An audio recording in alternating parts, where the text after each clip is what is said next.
Desde pequenos, idealizamos nossas vidas com olhares otimistas e sinceros. Nos vemos atingindo grandes feitos, alcançando nossos objetivos. Agora é a hora de ser do tamanho dos seus sonhos e não aceitar nada menos que isso. Nós acreditamos em você.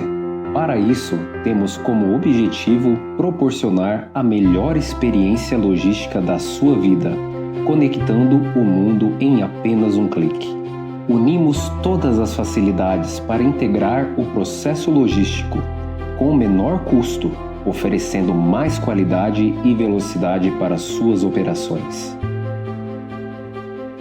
Esse é o Grupo Elo, o elo entre você e os seus sonhos. Você imagina, a gente realiza. Fala galera, tudo bem? Eu sou João Pedro Morato. E eu sou Bruno Tedesco. E esse é o Elocast. Enfim, chegamos em ano de eleição e estamos comemorando o nosso episódio número 100. E para retribuir isso ao você que está acompanhando a gente por tanto tempo, né? Enfim, são 100 episódios, nós decidimos fazer episódios especiais. Nós estamos hoje com o Barjas Negri. Enfim, se você é piracicabano, é impossível você não conhecer ele. Barjas é um político brasileiro, já foi prefeito por 3 mandatos de Piracicaba e também ministro da Saúde durante o governo de Fernando Henrique Cardoso.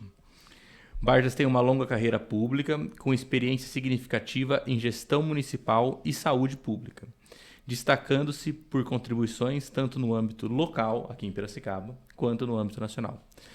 Barjas, é um super prazer te receber aqui no nosso podcast. Nós estamos, enfim, muito felizes de você, enfim, ter conseguido uma agenda tão corrida estar aqui com a gente. E estamos, enfim, dedicando esse período aqui no podcast para retribuir, enfim, a todo o carinho do povo piracicabano com a gente.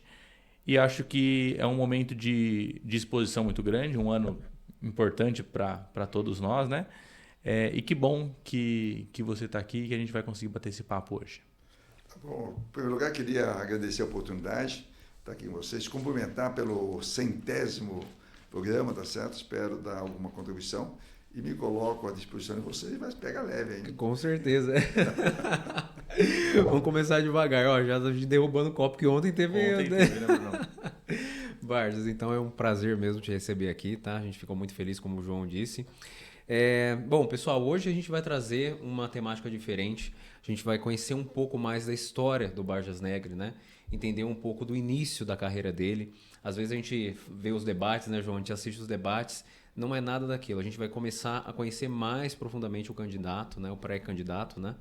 E a gente vai bater um papo bem gostoso, como já estava sendo antes, né, da gente entrar no ao vivo, né? Não no ao vivo, vai passar depois, né?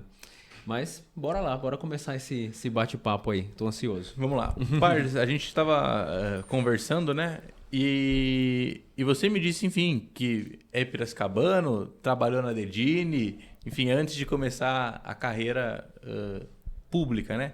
Queria que você contasse um pouquinho pra gente, enfim, um pouquinho da sua história, um pouquinho, enfim, de quem que é o Barjas Negri e até chegar, enfim, em 2024, vamos falar assim. Olha, sempre que o pessoal se refere ao Barjas como um político brasileiro.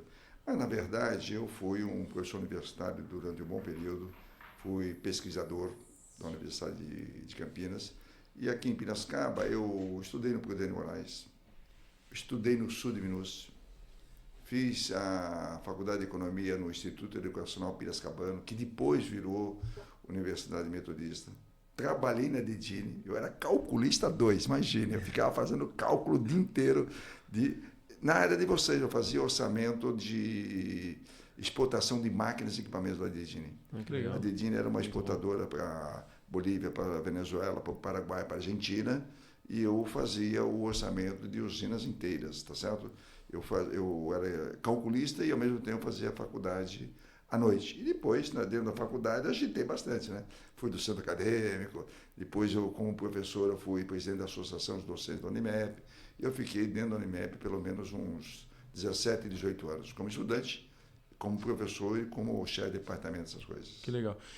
Enfim, nós estamos falando de Vargas com quantos anos nessa época e, pelo que eu entendi, longe de carreira pública. Mas longe, tinha 20 e poucos anos. A questão é que eu vivi uma fase diferente da de vocês. Na idade de vocês, eu não tinha votado nem para governador e nem para presidente da República. Então, todo o movimento dos jovens de 20, 30 anos era por eleições diretas. Havia um regime ditatorial que não deixava as pessoas votar para governador, não deixava votar para presidente, nem às vezes para senador. Na época, criaram a figura do senador biônico. Certo? Um senador ele é eleito pela Assembleia Legislativa do Estado. E os movimentos estudantis de categoria de profissionais lutavam pela democratização. Eu fui criado, evidentemente, nessa fase. Por isso que dentro da universidade eu participei do centro acadêmico. Depois, como professor, a gente criou a Associação dos Docentes da Unimep. E os professores da Unimep, naquela época, eram pessoas da metrópole.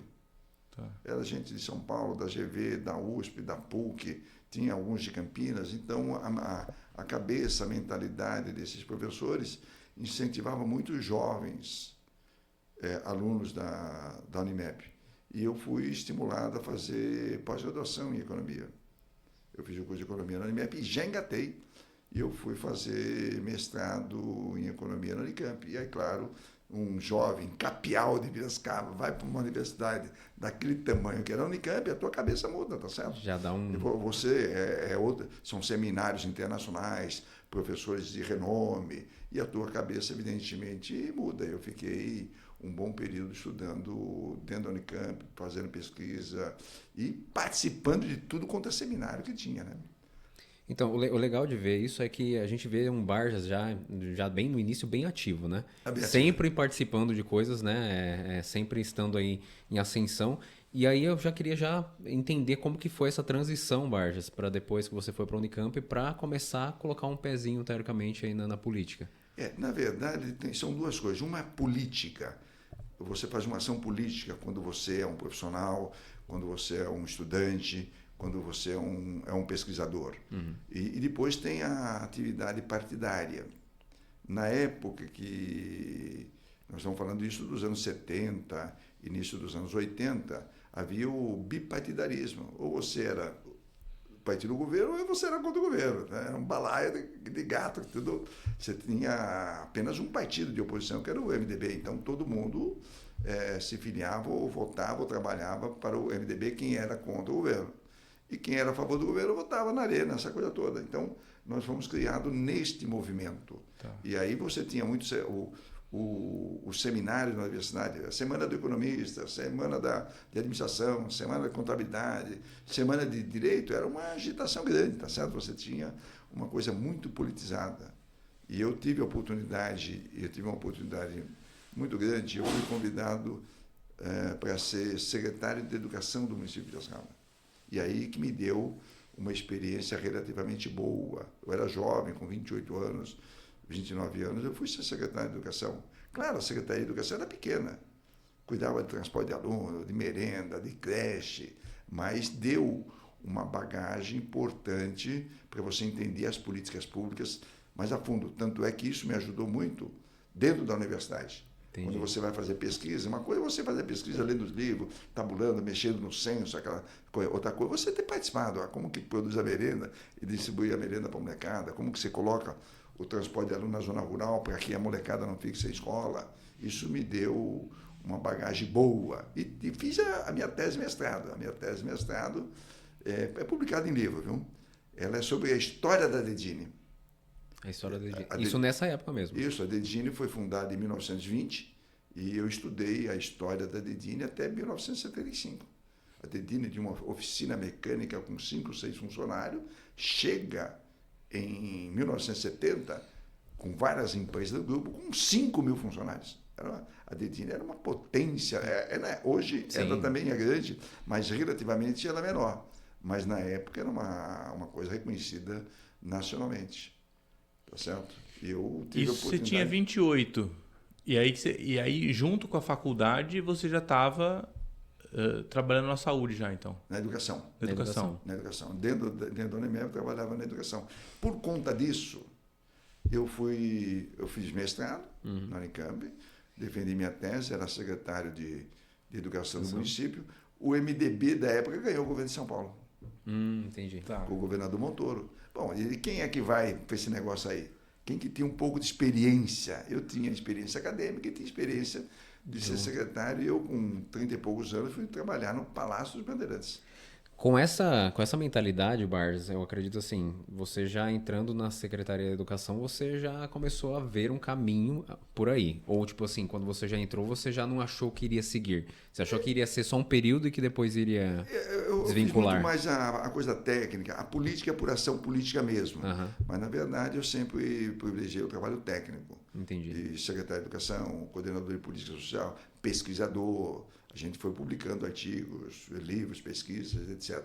Eu só vou enveredar na política quando você tem a Assembleia Nacional Constituinte de 88. Sim. E aí os estados fizeram suas constituintes em 90, 89, não me lembro, e os municípios precisavam fazer a lei orgânica do município, que é uma mini Constituição, uma Constituição local. E o nosso grupo da universidade fala assim, olha, pela tua experiência, vai nesse treco aí, né? E eu fui ser candidato a vereador com quase 40 anos, tá certo? Entendi. E fui vereador um mandato só, viu? Foi num mandato só. Foi lá, a gente fez a lei orgânica e depois eu era professor, entendeu? A minha função não era ser vereador, a minha função era ser professor e pesquisador, entendeu? E como que foi a chegada no Planalto, então, já que você estava nisso daí? Muito assim, como eu fui vereador, eu trabalhei na coordenação da campanha do Mendes Temer para ser prefeito da cidade de Piracicaba. E nós ganhamos as eleições e ele me convidou para ser o secretário de Planejamento. E durante o trabalho de secretário de Planejamento, estava sendo articulado uma candidatura à presidência da República pelo PSDB, que era um partido novo. Eu ajudei a fundar o PSDB aqui na cidade. E o Fernando Henrique ganhou a eleição. E eu tive alguns amigos, o Serra era meu amigo de longa data da universidade, o Paulo Renato Souza era meu colega da Unicamp, e os dois um foi ser ministro do Planejamento, outro foi ser ministro da Educação. E os dois me convidaram para ir para Brasília. Olha só. Certo? E ficou aquele impasse, vai para o planejamento. E agora? A razão pela qual eu sei que eu fui para a Educação. Então eu deixo a Secretaria de Planejamento aqui em Piracicaba e vou para Brasília e fico 8 anos em Brasília. Eu fiquei 2 anos no MEC, e depois eu fiquei 6 anos no Ministério da Saúde. E aí a gente pôde com a equipe. O Fernando Henrique tinha muita gente acadêmica. Levou muita gente da universidade, professores, pesquisadores. E a gente tinha uma boa equipe no MEC. No MEC tinha uma boa equipe na saúde. Tá certo? E era um departamento de criatividade. Você criava a coisa, implantava aquela coisa toda. E foi uma boa experiência. Fala no Ministério da Saúde ou no MEC? Nos dois. Nos dois. No MEC, eu me projetei muito no MEC. Como eu tinha sido secretário de Educação em Piracicaba, eu entendia bem a questão do financiamento da educação. E lá se montou uma equipe para discutir o financiamento da educação. E eu sou o autor intelectual da Emenda Constitucional 14. A Emenda Constitucional 14 é aquela que criou o Fundo Nacional de Desenvolvimento da Educação, Fundef, que hoje virou Fundeb, se ampliou. Todo mundo fala no Fundeb e tal, mas isso foi criado lá em 95, 96, quando eu estava no MEC. Eu estudei, pesquisei, mostrei para o ministro, expliquei para o presidente Fernando Henrique Cardoso que é uma coisa que podia dar certo. E por conta desse êxito, eu fui castigado e fui para a saúde. A saúde não foi um prêmio, foi um castigo. Eu imagino que deve ser um negócio bem complicado, né? Mais complicado. Você sai do MEC, que era uma coisa relativamente mais simples, e vai trabalhar no Ministério da Saúde quando o SUS não estava implantado, o SUS estava em implantação. Então eu tive uma boa experiência nesse negócio, tá certo? Nesse meio, né? Eu fui ser secretário executivo do Ministério da Saúde. Aí você ficou 6 anos como secretário? Eu fiquei 5 anos como secretário e tive a oportunidade de ficar 1 ano como ministro da Saúde. Como ministro. E olha, eu sou economista, não sou médico. Mas agregou valor, agregou bagagem, né, Barba? Isso porque o secretário executivo do Ministério, ele coordena a execução orçamentária, a implantação das políticas. E como eu tinha o trabalho acadêmico, já era doutor da Unicamp, viu? Quando eu fui para Brasília, eu já tinha o curso de doutorado pela Unicamp. Quando fui trabalhar em São Paulo, eu era mestre em economia, mas quando eu fui para Brasília, eu tinha doutorado em economia, portanto, entendia relativamente bem de políticas públicas. E nesses 6 anos a gente trabalhou muito, entendeu? O SUS foi implantado nessa época. Ele se consolidou com a questão da descentralização. O SUS é um bom mecanismo de saúde, ele é um mecanismo descentralizado. Tá. Você fala assim, olha, tem SAMU na cidade, mas ele tem uma relação com o Ministério da Saúde. Entendi. Olha, tem a UPA na cidade, mas ele tem relação com o Ministério da Saúde. O Ministério da Saúde financia parte do custeio de uma UPA, parte do custeio do SAMU, parte do custeio de um centro de especialidade, parte do custeio de uma unidade de saúde da família, e eu participei 6 anos da minha vida nisso. E em que momento que você volta para Piracicaba, Barça? Assim, Não, ainda teve um outro estágio. Teve um estágio. Quando termina o governo Fernando Henrique Cardoso, eu estou voltando para a universidade. No meio do caminho, entre o dia 30 de dezembro e 31 de dezembro, o governador Geraldo Alckmin me liga. Isso é 2002, Barça? 2002. 2002. Ele me liga que ele queria tomar um café comigo. Ele ia tomar posse. Olha só. Eu fui tomar um café com ele, assim, naquela de passar o cargo de ministro da Saúde. Daí ele me convidou para ser o secretário da Habitação do Estado. Olha só. Eu fiquei quase 2 anos com Foi nesse convite aí do dia 30 e 31 de dezembro. Isso, e aquilo foi uma loucura, porque eu era ministro da Saúde, vim transmitir o cargo de ministro da Saúde para alguém, vim para São Paulo, tomei posse no cargo de secretário de Habitação, voltei para Brasília para passar o cargo. Então, em um período de 2 ou 3 dias, eu fiz 3 viagens de Brasília e São Paulo. Quase que não dá tempo. Fiquei mais tempo na ponte aérea. E eu fiquei quase 2 anos como secretário de Habitação do Estado. E aí, no Estado, é que eu trabalhei um pouco mais com os municípios, urbanizando favela, fazendo casa, aquela coisa toda. E aí apareceu a convite, estímulos para ser candidato a prefeito de Piracicaba.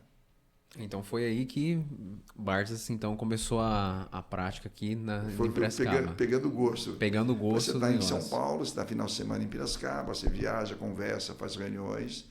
E a candidatura foi articulada no ano de 2004. 2004. Desculpe, este 2004. Queria que você me falasse um pouco sobre o famoso primeiro mandato, tá? Um pouco daquele cenário que estava acontecendo, né? E depois como você viu esses 2 mandatos, né, recorrentes que você teve. Queria que você falasse um pouco dessas características que você trouxe aqui para Piracicaba. O primeiro mandato foi um mandato bom. Eu já tinha experiência. Sim. De secretário de Planejamento, secretário de Educação. Educação, Saúde e Habitação. E Habitação, né? Já estava Já passou por tudo, né? Cara, foi uma escola, né? Uma escola fora da escola. E como eu era economista, entendia muito de ciclo da economia, ao tomar posse em 2004, eu tive a percepção que a economia ia crescer. Quando a economia cresce, a receita tributária é maior. Então, a gente começou a fazer os projetos com antecedência para poder fazer um bom governo. E quem não tem experiência, deixa o dinheiro entrar no caixa para gastar. Quem tem experiência, trabalha antes do recurso chegar. Então, o departamento de projetos da prefeitura foi muito intenso. Fazer projeto de escola, de saúde, de campo de futebol, varejões, essa coisa de reservatório de água, essa coisa toda, a gente fez durante o período de 2005, que foi a posse até 2012, uma prefeitura que realizou muitos investimentos sociais. E como eu entendia de políticas públicas, a gente procurou melhorar o SUS. as unidades de saúde da família, melhorar as UPAs, o centro de especialidade, fazer investimento em creche, urbanização de favela, regularização fundiária. Foi um governo muito social. Tá certo? E, claro, no momento em que a economia tem um certo crescimento e havia, como eu tinha trabalhei no governo federal e governo estadual, eu tinha facilidade de ter relacionamento, de captar um pouco de verba do federal e um pouco de verba do estadual. Isso ajudou na implantação dessas políticas. Muito bom. Passa esse primeiro mandato, um primeiro mandato de muito sucesso e já é reeleito de novo, é isso? Isso, já engata. Já 8 direto. Tanto direto. Então, é muito difícil separar o que é o primeiro e o segundo mandato. Tá. Porque foi uma continuidade, uma reeleição relativamente simples. Eu fui, na época, reeleito com 88% dos votos válidos. Nossa. Entendeu? Bastante, é uma coisa assim... Porque a cidade, ela saiu daquele marasmo. Você fez pontes, fez viadutos, alagou avenidas, montou o parque automotivo, montou o parque tecnológico, trouxe o Instituto Técnico Federal, FATEC, Poupa Tempo, Escola Técnica, foi uma coisa bastante dinâmica. Porque, como a economia cresceu, a União fez mais investimento, uma parte veio para cá. O Estado fez mais investimentos, uma parte veio para cá. A Prefeitura fez mais investimentos. É por isso que a cidade ela ganhou uma dimensão e eu tinha uma boa equipe de trabalho também. Acaba esse segundo mandato e aí o que aconteceu, Barros? Eu fui trabalhar um bom período no Estado. O Estado de São Paulo queria regionalizar o interior. Tá. Você tinha regiões de governo, regiões administrativas. Então, eu coordenei um trabalho para a criação das regiões metropolitanas e regiões administrativas. Isso 2008 nós estamos falando. Acabou 2008, é isso, né? Não, os dois mandatos terminou em 2012. 2012. Isso foi 13. 4, 8, 12. Isso, 13. E aí você vai trabalhar... não, desculpe. É isso. Quando termina o mandato, o governo de São Paulo me convida para ser presidente da Fundação Nacional da Educação. Entendi. Então teve Eu tinha sido presidente do Fundo Nacional de Desenvolvimento da Educação no Fernando Henrique. Depois eu vim ser presidente aqui em São Paulo. Então trabalhei muito com construção de escola, reforma de escola, informatização de escolas. E aí deu capilaridade da minha atuação no Estado. Entendi. Porque São Paulo tinha 5.000 escolas, imagina. Você reformava 200 por ano. Fazia escola, creche, equipava. Tá certo? Eu tive uma participação muito boa no processo de transformar as escolas em tempo integral. Entendi. Porque para você transformar uma escola em tempo integral, você tem que ampliar a escola, montar laboratório, sala de multimeios, e a fundação tinha recursos para isso. Então, o Estado começa a colocar 182 escolas em tempo integral. E tinha uma necessidade latente. Isso, então a nossa equipe trabalhou para reformar, para adaptar, para que tivesse condições mais adequadas. Né? Barges, depois do segundo mandato e depois da experiência, gostaria de saber, no seu terceiro mandato, como que você deixou a questão da saúde aqui em Piracicaba e como você vê ela atualmente. Olha, a questão da saúde ela cresceu bastante no primeiro mandato. Teve uma expansão muito grande com recursos. Os prefeitos, eles são obrigados a gastar, no mínimo, 15% dos seus impostos com saúde. Nós aqui em Piracicaba gastávamos de 25% a 29%. Então, a saúde era uma prioridade. Tanto é que se constrói o COT, se amplia as UPAs, monta umas 30 equipes de saúde da família espalhadas pela periferia, monta a sede do SAMU, constrói o ambulatório médico de especialidade no Bairro Alto, a Prefeitura construiu um hospital regional e é mantido pelo Estado em parceria. E quando chega no segundo mandato, tem manutenção disso. O problema é que no segundo mandato teve a pandemia. Nós pegamos a Covid. E quando vem a Covid, paralisa a atividade econômica, você tem fechamento de unidade, fechamento de escola, você teve que fazer todo um trabalho para o atendimento da Covid. E a equipe da saúde foi assim fantástica no trabalho para que a gente tivesse bons indicadores. Primeiro que ninguém sabia o que era aquilo. Sim. E uma confusão danada na questão da vacina. Tal vacina, tal vacina. Vai ter vacina, não vai ter vacina, tem remédio, não tem remédio. Vai chegar, não vai chegar. Isso, Então a gente não pegou a distribuição da vacina, mas pegou o debate a respeito da vacina. E na pandemia, a prefeitura fez um trabalho exemplar. O Pedro Melo, que era o nosso secretário de Educação, tinha experiência. A gente, por exemplo, só para ter uma ideia, nós transformamos o hospital regional num covidário. Botou lá 50 respiradores e atendeu Piracicaba e região. Porque Piracicaba é sede da região. Eu fui, às vezes, criticado porque estava atendendo Chaquiada, São Pedro. O sistema é único de saúde. Não tem diferença. Tem que ter Saltinho, Capivari, todo mundo. Bota para dentro. Você não pode discriminar a população regional. É SUS, não é SPS, né? O sistema Piracicabana de saúde. Né? E algumas pessoas não compreenderam isso, mas a maior parte compreendeu. E tanto é que Piracicaba teve, se você tem um indicador de morte da Covid por 100 mil habitantes. São Paulo fez um bom trabalho, tem um número de mortes abaixo do Brasil. E Piracicaba tem um número de mortes abaixo do estado. Então nós fizemos bem a lição de casa. Você acha que isso também foi bastante influência do Ministério da Saúde, dos 6 anos? Claro, veja, eu não podia rasgar minha biografia. Eu trabalhei no Ministério, fiz aquela coisa toda, bem aquela confusão danada. Vai fazer o protocolo sanitário. E aí nós fomos muito rígidos. Fechou padaria, fechou farmácia, fechou armazém, fechou loja. Sabe, a gente seguiu à risca o protocolo sanitário. Doeu muito, mas salvou muitas vidas. Entendeu? Com certeza. E agora, Bardes, resolvemos voltar para Piracicaba para candidato à prefeitura. E com uma economia de 24 para 28 aí, que enfim, qual que é você como economista, o que você vê que pode acontecer e o que você vê para Piracicaba, na verdade?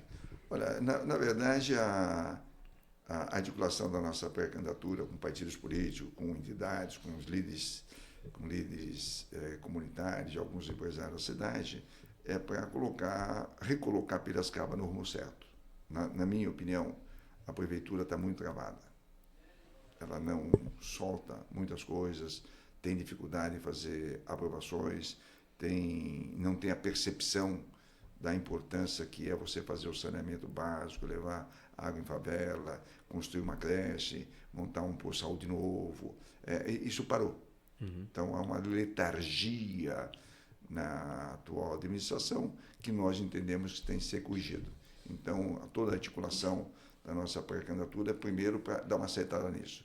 E depois, é claro, você fazer um desenvolvimento mais adequado da cidade, discutindo com os investidores. A prefeitura investe em saneamento, escola, por saúde, essa coisa toda, um pouco de infraestrutura.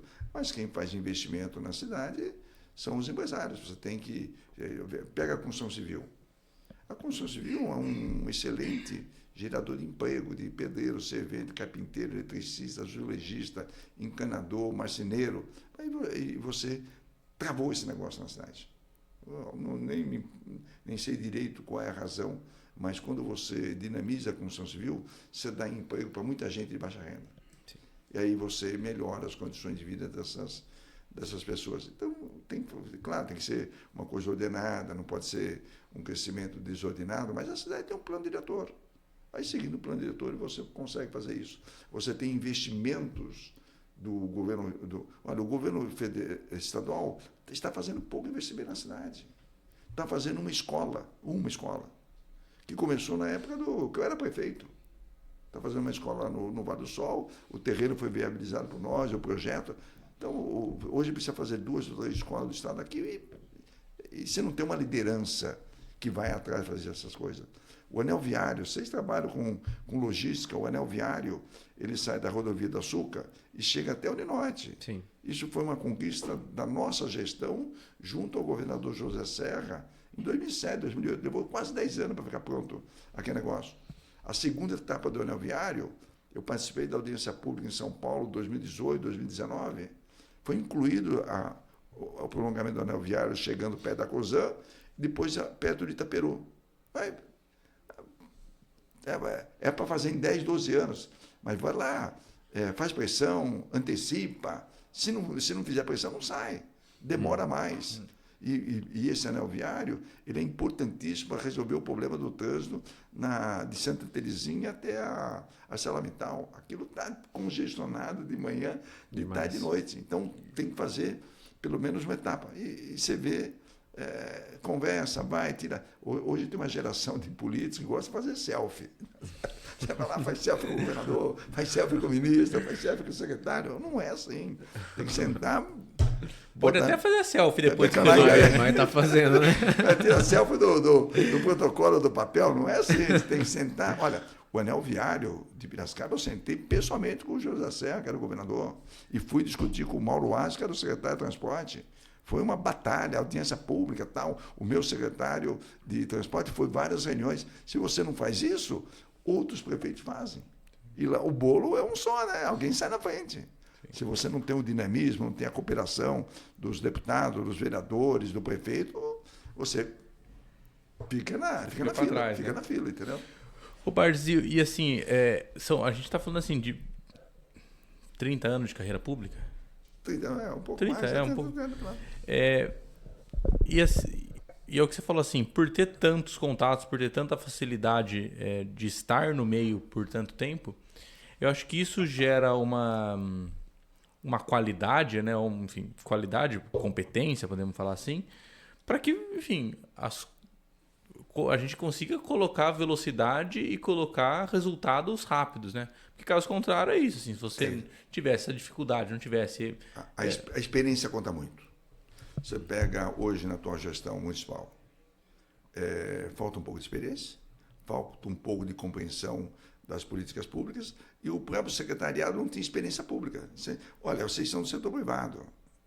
Eu, se for no setor privado, não darei tanta contribuição.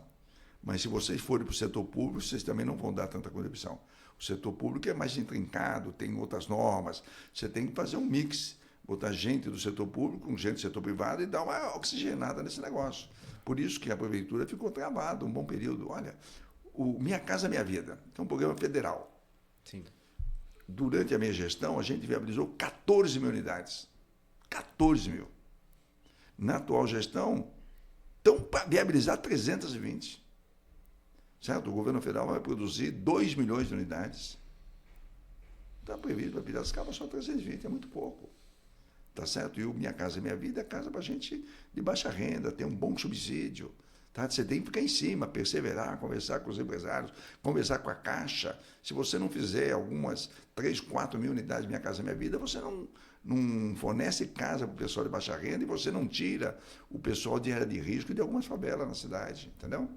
Você tem que ficar em cima, tem que negociar essas coisas. Tudo com a pressão, né? Não, de manhã ele está em noite, é que nem futebol, mas você tem que fazer pressão.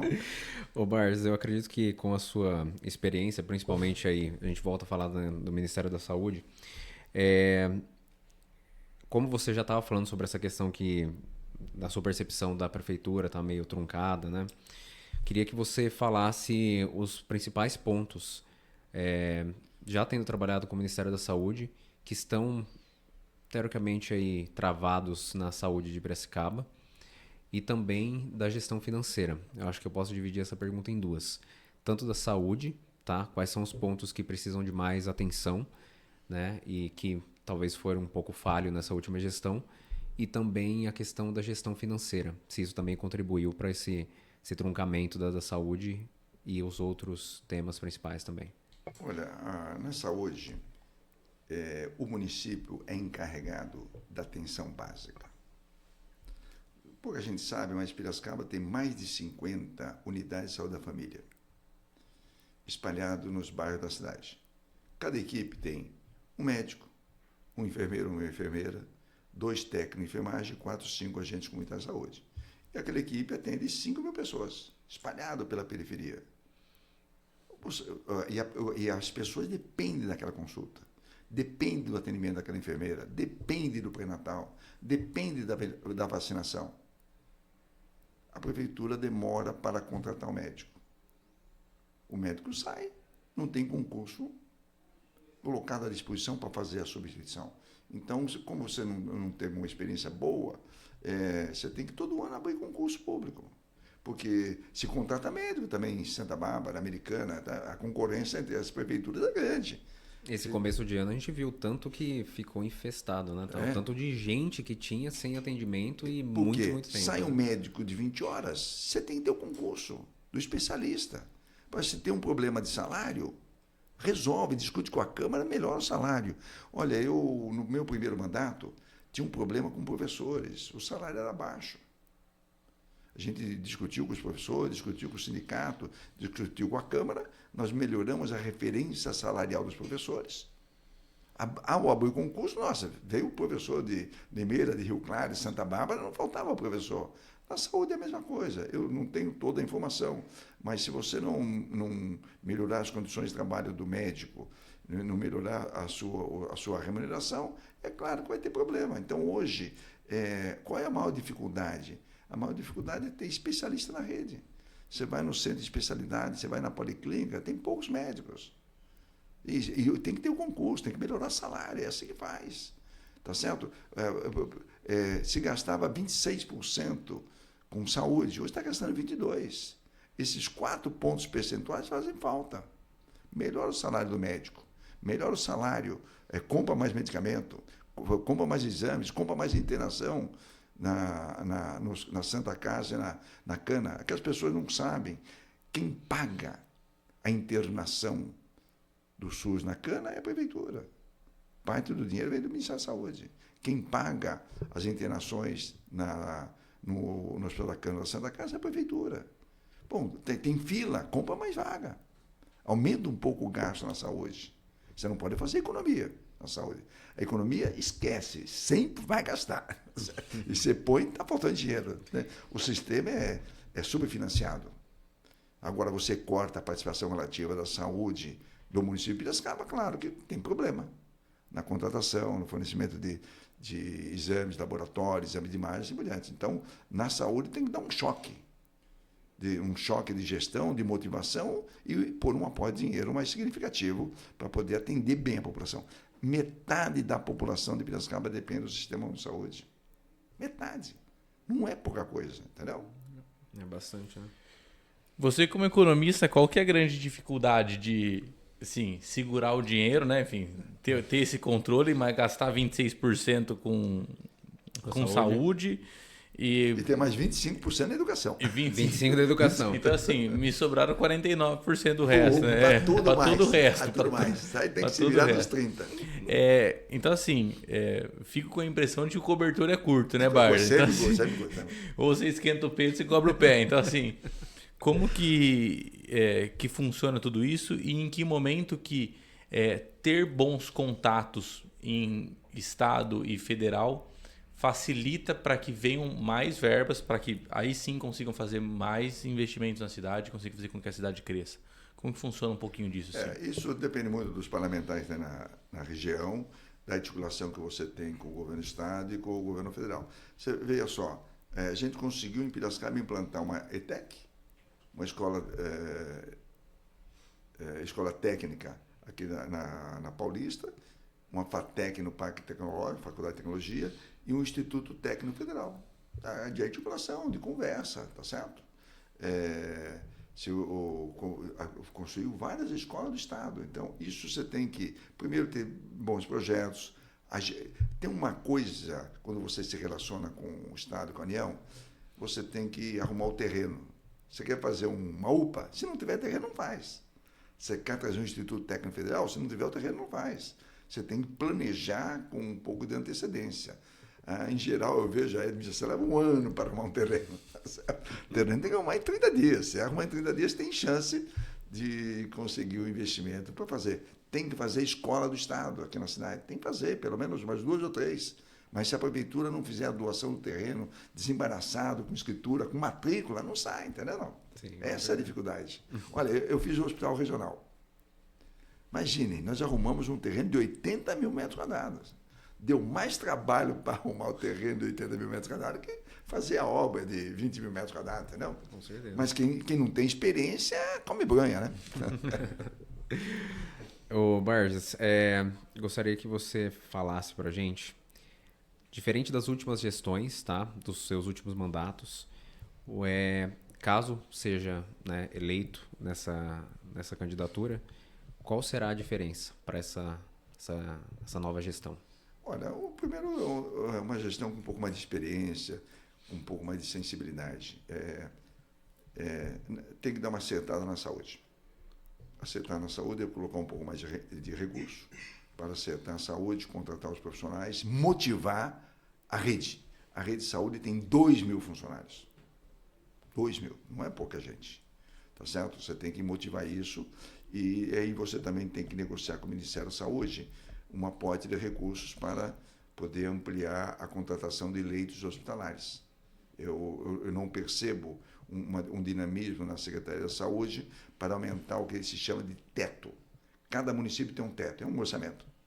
Você tem que discutir com o governo federal o aumento desse teto para contratar mais cirurgias dentro da Cana e dentro da Santa Casa. Você tem que ampliar o hospital regional. Tá certo? Não vi ninguém falando na questão do hospital regional. Você tem que reabrir o Hospital Ilumina. O Hospital Ilumina é um aporte significativo de ações para o sistema de saúde. São milhares de mulheres que precisam fazer mamografia todo ano. E quando você detecta o câncer de mama precocemente, você cura, você não tem sequelas grandes. Mas quando você demora para fazer a detecção, é claro que a mulher vai ter um problema enorme. E o Hospital Ilumina está fechado há 3 anos. E você vê, selfie está cheio. Selfie aqui, tem a fotografia e tal. Mas como que você bota o Ilumina para funcionar? Com recurso público. Com recurso da iniciativa privada. Com articulação com o Sistema Único de Saúde. Tá certo? Então, são essas coisas que vão ter que ser feitas dentro da saúde e com prioridade. Olha, você tem um problema de fazer um exame de especialidade, tem problema de fazer uma consulta de especialidade para quem mora numa favela, quem mora no núcleo habitacional Coab, dentro de um conjunto habitacional da Minha Casa Minha Vida, é muito difícil, é muito ruim. Quem tem plano vai e faz na hora. E mesmo fazendo na hora, tendo plano, leva um mês para fazer a consulta médica, o SUS não pode demorar 6 meses para uma consulta médica, não pode levar 1 ano, 2 anos para fazer uma cirurgia. Com certeza. Como que assim, a gente batendo esse papo aqui, como que é ser prefeito da cidade que você nasceu, enfim, que basicamente você viveu uma vida inteira, assim? Eu fico imaginando, assim, o sentimento de falar, opa, vamos trabalhar nisso aqui, né? Assim, como que é um pouco essa sensação, Barges? Olha, para mim é uma coisa normal. Como eu sou da área pública e trabalho com políticas públicas, o fato de você ser prefeito lhe permite você resolver essas questões. Essas críticas que eu estou fazendo, você tem chance de resolver. Está faltando médico na UPA? Contrata o plantonista. Está faltando médico na centro de especialidade? Abre o concurso, contrata. Você tem a satisfação de verificar o serviço. Então, só tem muito sentido você ser prefeito, ser governador, se você realiza alguma coisa, faz uma coisa para o bem. Simplesmente sentar na cadeira de prefeito não dá satisfação. Eu, pelo menos, não tenho isso. O que dá satisfação é quando você faz a urbanização numa favela. Você coloca água, retira o esgoto, faz a eletrificação, faz a iluminação pública, quando você faz uma escola do lado, faz uma creche do lado. É isso que dá satisfação para o homem público. Não é simplesmente ir lá e ficar assinando papel o dia inteiro. Você tem que mostrar resultado. Agora, para mostrar resultado, você tem que ter seu plano.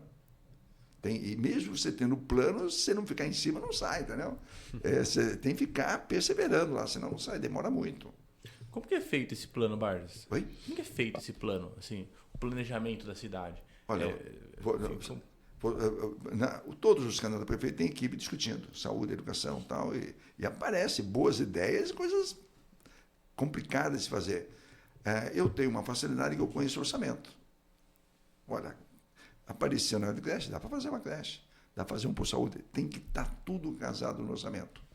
Vocês perguntaram no começo sobre as finanças. As finanças da prefeitura estão boas. Tem dinheiro no caixa, mas não consegue executar. Porque o problema não é ter o dinheiro em caixa, o problema é ter orçamento. Se você não tem orçamento, você não pode gastar. O dinheiro em caixa não lhe permite gastar. Fica lá. O dinheiro é casado, é carimbado. Você quer fazer uma creche, tem que ter 5 milhões para fazer a creche, no orçamento. Se você não tiver, você não faz a creche. Você quer fazer um campo de futebol, tem que estar no orçamento. A vida pública é baseada no orçamento. O orçamento é uma lei. O prefeito só gasta o que a Câmara Municipal autoriza. Por isso que você tem que fazer um bom orçamento. Para fazer o hospital regional, a gente fez um plano para 4 anos. Todo ano colocou dinheiro, senão não faz o hospital. Você vai fazer uma UPA, se você não tem que estar no orçamento e tem que buscar verba, uma emenda de parlamentar, se articula. Por exemplo, a UPA da Vila Cristina foi uma emenda que eu consegui com o senador José Serra. Fui a Brasília, conversamos com o ministro Ricardo Barros, ele era deputado na época que eu fui ministro da Saúde. Como eu ajudei muito Maringá, eu falei para ele assim, olha, eu fui ministro e ajudei muito Maringá, você vai ter que fazer a contrapartida e ajudar Piracicaba. E ele foi generoso, acabou aprovando uns 5 milhões lá para fazer a UPA da Vila Cristina, entendeu? Ô Barjas, acho que um fato bem atualizado aí do momento, em virtude dessas ocorrências que tiveram no Rio Grande do Sul, quais as medidas preventivas que a gente pode adotar para Piracicaba para que não sofra aí perto desse problema que ocorreu para lá? Esse debate vai começar a ocorrer e vão se intensificar toda hora na Câmara Municipal, na sociedade, tá certo? Nós temos um instrumento que é a Defesa Civil muito bem articulada com o Estado, há uma harmonia entre as defesas civis dos municípios e do Estado. O que a gente tem que ficar atento é o que o pessoal sempre fala da barragem de Americana. Exato. Eu fui pessoalmente ver aquela barragem. O pessoal falou que ia romper, que ia estourar, aquela coisa toda. Fui eu e o prefeito da Americana. Falei, já fica tranquilo, não tem problema aqui. E aquela barragem não é nem da prefeitura, aquela barragem é da CPFL. Entendeu? Aquela barragem foi feita para uma geração de energia. Espero que não tenha problema, porque se tiver problema, por algumas horas aqui causa dano. Causa dano também. Entendi. O Barros, eu queria que você fizesse uma relação como um amante do futebol. A relação de ser prefeito e de ser um técnico, né? O que muda de planejamento para jogar o jogo e o que muda de um planejamento de estar com a estrutura e ter que resolver tantas áreas quando você vai pegar um time desarrumado, vamos chamar assim, né? Como estaria a prefeitura hoje em dia. Veja, como eu tenho muita experiência, eu sempre procurei colocar pessoas que trabalham coletivamente. Pessoas com alguma experiência, ou no setor privado ou no setor público. Eu, como prefeito, fui o técnico do time, certo? Eu trabalhei na educação, trabalhei no planejamento, trabalhei na saúde, trabalhei na habitação. Eu jogo, né, é o cara que joga no meio campo. Então, eu tinha condições de discutir muito com os secretários. Quando você tem um plano, está casado com o orçamento, o secretário de finanças tem um papel importante. Ele permite ou não permite você fazer? Então, quando você faz um orçamento adequado, tem condições de trabalhar. E o prefeito é uma espécie de técnico. Ele tem que auxiliar. Não tem a verba, tem que remanejar, fazer aquela coisa toda. E eu sou focado. Onde eu trabalhei, eu trabalho 24 horas por dia, viu? O pessoal não sabe, mas o primeiro a chegar, o último... Acha que para, né, Barros? Não para, né? Tem muito trabalho, né? Eu sempre trabalho, e se você não faz isso, 4 anos passa rápido. Você perde um mês, você não faz uma obra social. Se você perder um ano, você não faz um monte de coisa. Então, você tem que, desde o primeiro dia, ter uma ideia do que vai fazer, olhar o terreno, fazer o projeto, pegar o financiamento, fazer o orçamento, discutir com a Câmara, fazer o concurso. E mesmo assim, você termina o mandato, fica devendo, né? O prefeito está sempre devendo. Né? Ele faz, está sempre devendo. Mas você tem que ser o técnico que faz essa equipe trabalhar. E eu acho que, modéstia à parte, a gente, mesmo com dificuldade, mesmo com falta de recurso, a gente procurou fazer muita coisa, entendeu? E fez muita coisa no social, fez muita coisa na saúde, na educação e na infraestrutura. Você pega essas pontes que a gente fez. Imagine, se assim não tivesse essas pontes hoje, como estaria o trânsito. Já está complicado em horário de pico, imagine sem isso aí, entendeu? Mas isso foi planejado. Eu acompanhava pessoalmente a evolução do licenciamento de veículos na cidade. Todo mês tinha lá 800 de licenciamento, 900 de licenciamento. Eu falei, isso não vai estourar. Então, eu acompanhava o secretário de planejamento. Olha, onde que vai dar esse negócio? Foi aí que saíram esses viadutos, essas avenidas, essas pontes, entendeu? A gente fala da ponte do Mirante, do lado de Valinhos, mas foi feita nos bairros da cidade pelo menos umas 15 pontes de pequeno e médio porte, para você poder ligar o Alvorada com Serra Verde, a Vila Monteiro com Morumbi, Santa Terezinha com a Vila Industrial. Isso foi uma coisa planejada e você ficava em cima, sabe? Vai fazer um projeto de uma ponte e vai fazer o licenciamento ambiental. Acho que você chega e faz a ponte rápido. Pô, tem que passar pelo DAE, passar por tudo quanto é lado, entendeu? Vamos fazer um bate-volta? Nosso tempo está quase se esgotando. Fiquei sabendo que o pré-candidato tem bastante agenda ainda para o dia. Vamos fazer então o bate-volta. Você está com o roteirinho, João? Tô aqui. Pode começar. Falamos um pouquinho... falamos sobre a carreira política, enfim, mas a carreira como um todo sua, desde a Dedini até os dias atuais. Mas agora, enfim, a gente queria conhecer a pessoa, esquecendo um pouquinho do trabalho, te conhecer um pouquinho mais, tá? Então, assim, a gente vai te fazer a pergunta, responda ela brevemente. Estado civil, Barjas? Sou casado já há bastante tempo. Bastante tempo. Tenho 3 filhos, um neto. Como que é o nome da mulher? É Sandra. Sandra. A Sandra foi professora de Tupi, do Melo Aires, um bom período. E os filhos? É o Daniel, Alice e a Marina. Tá. A Marina que tem um filho que é o Flávio, que é o nosso neto. Hoje ele mora, trabalha e estuda em São Paulo. O neto? O neto. Já tem 20 anos. Viu? Ah, tem 20 anos já. Maior que eu. Eu tenho foto que eu punha a mão no ombro dele, hoje tem foto que ele coloca a mão no meu ombro. Muito bom. Como chama os filhos e as idades que você hoje tinha falado? É Daniel, que é o mais velho, a Alicia e a Marina. E o Flávio, que é o neto. Entendi. Tem hobby, Barjas? Eu tenho um hobby. Eu faço mágicas. Por essa eu não imaginava. Eu não imaginava. Eu até trouxe aqui. Eu ando com baralho no bolso. Jura? Juro, eu faço mágica com baralho. E muita gente sabe. Então, eu ando com o baralho no bolso. Faz aquela de lasca, faz aquela. Então, eu faço isso com muita tranquilidade. Eu tenho um armário em casa, que eu tenho todas as mágicas com bolinha, com caneta, com caixa de fósforo. Eu tenho uma coleção. Eu faço isso há uns 30, 40 anos. Ô, Bar, vamos fazer uma ao vivo então? Você tem uma rapidinha? Tem uma rapidinha. Pode fazer? Claro, se for. Pode fazer. Não sei se eu consigo fazer. Você vai me inibir aqui. Já pensou? Mas também se der certo e der errado, no final dá tudo certo, né? Escolhe aí, João. Você escolhe outra aqui. Pode falar. Eu mostrei para ele. Pode mostrar? Pode mostrar? Isso.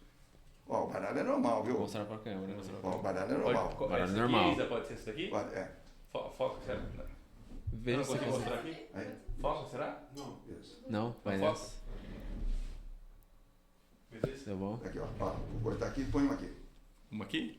Isso. Você decorou? Põe Né? outra aqui. Sim. Você decorou? Decorei.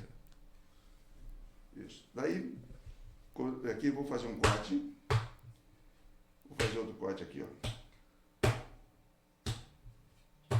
Eu não vi a carta, certo? Certo. Eu vou jogar esse baralho aqui, ó. Que isso, rapaz! E não é que deu certo! Eu falei assim, já pensou se não dá certo, gente? Era umas cartas. Rapaz, fiquei surpreso, velho. Não, e o dinamismo das mãos, você viu? Tá gravado pra gente tentar assistir depois ver o que ele fez. Um baralho normal eu faço umas 40. É mesmo? Mas eu tenho uns 50 baralho anormal. Anormal. Tem baralho que por dentro é tudo branco, tudo é doce, tudo é rei. Tem... Não, mas eu até o negócio de jogar isso aqui, eu já se tentar jogar, o negócio já cai tudo. Já. Que legal, por essa eu não Foi esperava. muito bom. Espetáculo. Muito bom esse hobby. Cadê o elástico da... Você pôs no bolso, será? Não? Elástico se perdeu. A gente acha que depois tem um outro ali. Mas assim, esse hobby eu faço isso. Meus meninos, eu tenho 3 filhos e um monte de sobrinho. E nas festas, eu tinha 4, 5, 6, 7, até os 15 anos eu fazia. Era o rei da festa mesmo. Que legal, Muito bom. Por essa eu nunca imaginava. Eu gostei também. Comida favorita, Barz? Olha, eu gosto muito de massa, Massa. certo? Né? E aprecio também um bom churrasco, né? Muito bom. Tem filme favorito, Barros? Oi? Filme favorito? Olha, não, eu gosto muito de cinema, eu tenho ido pouco ao cinema, mas hoje com a televisão você pega todos os filmes e verifica lá, mas eu sou viciado nessas séries enlatadas americanas, CSI, Criminal Minds, essa coisa toda. É filme curto de 1 hora, é mais fácil para você assistir. De investigação. É. Estilo musical. Música popular brasileira, bossa nova, eu gosto muito aí da velha guarda, Chico, Caetano, Gil, Nascimento, esse pessoal, entendeu? Eu tenho LPs de todos eles. Nossa. Olha que legal. É bom, o som do vinil é muito bom. Eu ia, enfim, a gente termina normalmente com a pergunta de se faz projeto voluntário, mas acho que assim, Acho que não tem, participou de não tudo um tem, pouco, é né? uma pergunta quase retórica, porque assim, acho que prestar um serviço público, mais que tudo, Já é é um maior projeto possível, né, Barros? É assim, na vida pública você tem que se dedicar. O Brasil não é um país rico. Os orçamentos públicos do federal, do estadual e do municipal são sempre limitados. A demanda social é muito maior do que você pode oferecer. Então você tem que tomar decisão. Isso dá para fazer, isso não dá para fazer, isso dá para fazer, isso não dá para fazer. Mesmo que você faz uma creche, fica devendo outra. Você faz uma escola, fica devendo outra. Se for por saúde, você fica devendo. Mas se todos os governantes fazem a lição de casa e ampliam os serviços, passada uma década, as condições de vida da população, principalmente as mais simples, melhora bastante. Sim. Perfeito. Vamos reservar um tempinho, né? Vamos lá. João, acho que uns 4 minutos. 4 minutos é ok? Não, então, acho que é isso. Tá. Barges, a gente vai deixar como a gente combinou, tá? Esse tempo aí para você falar diretamente com o eleitor, tá? Da sua pré-candidatura e falar um pouquinho sobre essa nova gestão e por que o pessoal deve votar em você, teoricamente, quando você tiver candidato mesmo da cidade. Tá. Olha, se quiser nós temos falar, eleições esse ano. A prefeitura passa por uma dificuldade administrativa. Ela, lamentavelmente, não fez os investimentos sociais. A administração não fez uma creche nova, não fez um posto de saúde novo, não fez um campo de futebol novo, não fez um varejão novo, não fez um centro comunitário novo, além de ter fechado outros. Vocês são jovens, devem ter participado do Observatório Astronômico. Fechou o Observatório Astronômico, fechou o cursinho municipal, fechou a Pinacoteca, que é um patrimônio cultural da cidade. No centro, na Rua Governador, tinha um centro esportivo da CELAM, com 1.500 pessoas que faziam ginástica, aquela coisa toda. Esses equipamentos foram fechados. Você pega colocaram fogo na plataforma de barcos da Rua do Porto. Uma coisa de marginais. Tacaram fogo. 3 anos. O barco, a plataforma não foi reconstruída até hoje. Tá certo? E aquilo é um turismo de recreação de quem vai almoçar na Rua do Porto, vai passar na Rua do Porto, e você não vê essas coisas. Você pega o zoológico, vai no zoológico, está abandonado. Você vai no Paraíso da Criança, está abandonado. Esse filme era um filme de 2004. Estava abandonado o zoológico, reabriu o zoológico, estava abandonado o Paraíso da Criança, reabriu o Paraíso da Criança. Você vai no cemitério, o prefeito quer privatizar o cemitério, porque ele vai privatizar o cemitério, ele não faz a conservação no cemitério. Agora foi dia das Mães, então a maioria dos piracabanos foram lá homenagear, suas mães estão enterradas lá, mas está abandonado, mata, aquela coisa toda. A prefeitura tem que ter um olhar especial para essas coisas. Tem que fazer as coisas simples, tem que atender os reclamos da população. E eu tenho debatido muito com a população, tenho sido incentivado a ser candidato a prefeito. Você não pode ser candidato hoje se fala numa pré-candidatura, mas aonde a gente vai, com time de futebol vaziano, com centros comunitários, associações de moradores, sindicatos, olha, sai candidato, estou contigo, eu tenho uma sugestão para dar, puxa, tem que fazer aquelas audiências públicas, tem que aparecer mais o bairro, a gente não, a prefeitura, a administração ficou muito distante da população, o que é uma coisa lamentável. Isso não deve nem fazer bem para a tua gestão, porque você tem que ir na rua, vai numa favela. Se você não vai ter uma favela, se você não colocar a água, um reservatório de água, aquela população vai ter doença, vai aumentar a mortalidade infantil, vai aumentar a mortalidade materna. Água e saneamento é vida, é saúde, entendeu? Então, a prefeitura, lamentavelmente, foi omissa nisso. Ela está fazendo uma coisa até relativamente boa, que é recapear e fazer essa concretagem aí. Mas por que não fez isso no primeiro ano, não fez isso no segundo? Está fazendo no último ano, fica uma conotação eleitoral. É um bom serviço, mas é porque é eleição, essa coisa toda. E, além do mais, sim, tem dinheiro no caixa da prefeitura para fazer? E fez um financiamento de 200 milhões de reais. Quem vai pagar a conta desse financiamento são os próximos 4 prefeitos. Os próximos, ao longo de 12, 16 anos, alguém vai fazer a conta.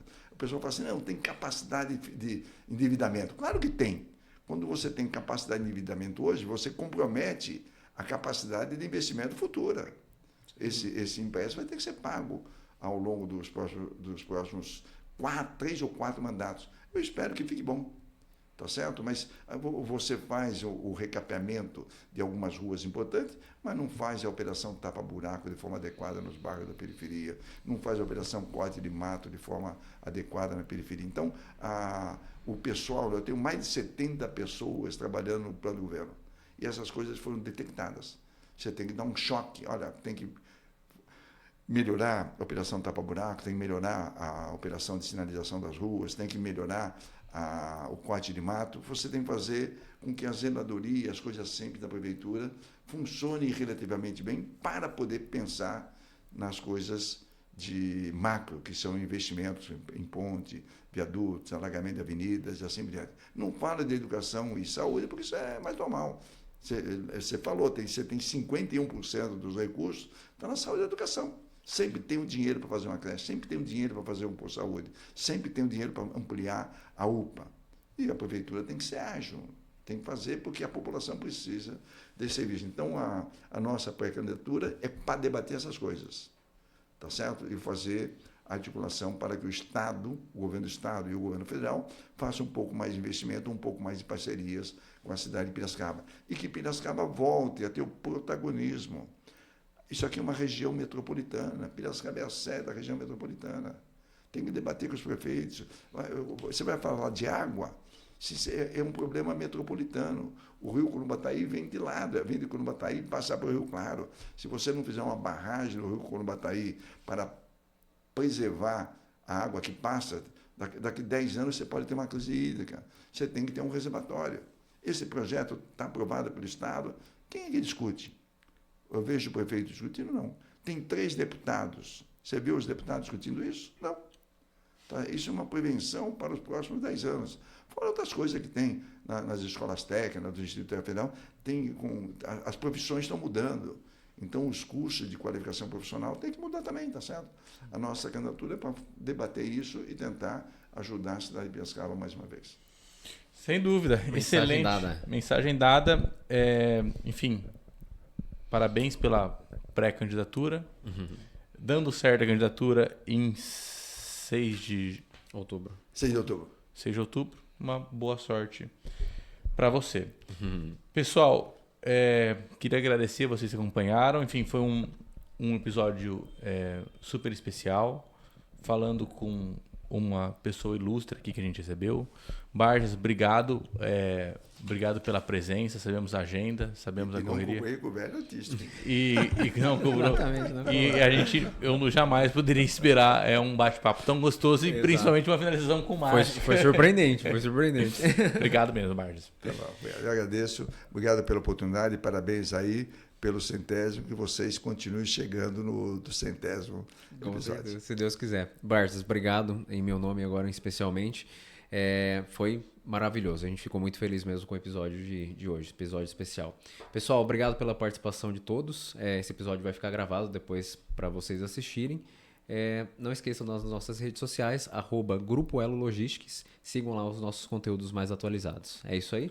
EloCast. Conectando você com o mundo. Tchau, tchau, pessoal.